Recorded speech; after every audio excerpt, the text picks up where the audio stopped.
అప్పుడు నీకు కొంతమంది హెల్ప్ చేశారు కదా శిల్ప, అంటే మ్యాక్సిమం అంటే నేను ఇంత అమౌంట్ అని ఏం చెప్పా, బట్ ఇంత అమౌంట్ రావడం వల్ల నీకు ఏ పరంగా యూజ్ అయింది ఆ అమౌంట్? అంటే అది కూడా దాదాపుగా జనాలు ఏంటంటే తర్వాత నువ్వు మళ్ళీ జనాల్లోకి రాలేదు, ఎవరి దగ్గర మాట్లాడలేదు, సో నువ్వు ఓన్గా యూట్యూబ్ పెట్టుకోవడం, తర్వాత ఇన్స్టాలో రీల్స్ చేయడం, నువ్వు చేసేటువంటి బిజినెస్ శారీ బిజినెస్ ప్రమోట్ చేసుకోవడం, ఏదో చిన్నగా ఏదో నాకు సంబంధించిన కొన్ని ప్రమోషన్స్ అయితే చేయడం జరుగుతుంది.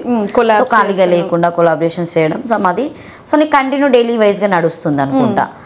సో అప్పుడు చేసినటువంటి హెల్ప్ అయినా దాన్ని నువ్వు అంటే ఏ పరంగా యూజ్ చేసినావు? పిల్లలకైనా, లేకపోతే నీ పర్సనల్గా దేనికన్నా పెట్టావా, లేకపోతే సమ్ పిల్లల చదువులకైనా, లేకపోతే ఇప్పుడు నువ్వు వాడేటువంటి బిజినెస్కి ఏమైనా వాడావా?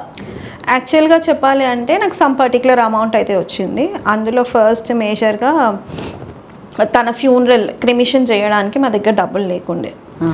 సో అది ఒకరి దగ్గర మేము హ్యాండ్ లోన్ తీసుకొనేసి క్రిమిషన్ అయితే ప్రొసీజర్ చేసేసాము. సో ఈ అమౌంట్ ఎప్పుడైతే మనకి ఫండ్ రేజ్ అయ్యిందో, అంటే నేను పర్సనల్గా నేను ఎవరిని రిక్వెస్ట్ చేయలేదు ఫండ్ రేజ్ చేయమని. ఛానల్స్ వాళ్ళు నా పరిస్థితి చూసి ఫండ్ రేజ్ చేసిన తర్వాత ఆ అమౌంట్ మేము మొన్న పెద్దల్లో కలిపే వరకు కూడా ఆ అమౌంట్ని యూజ్ చేసే కంప్లీట్ చేసేసిన నేను.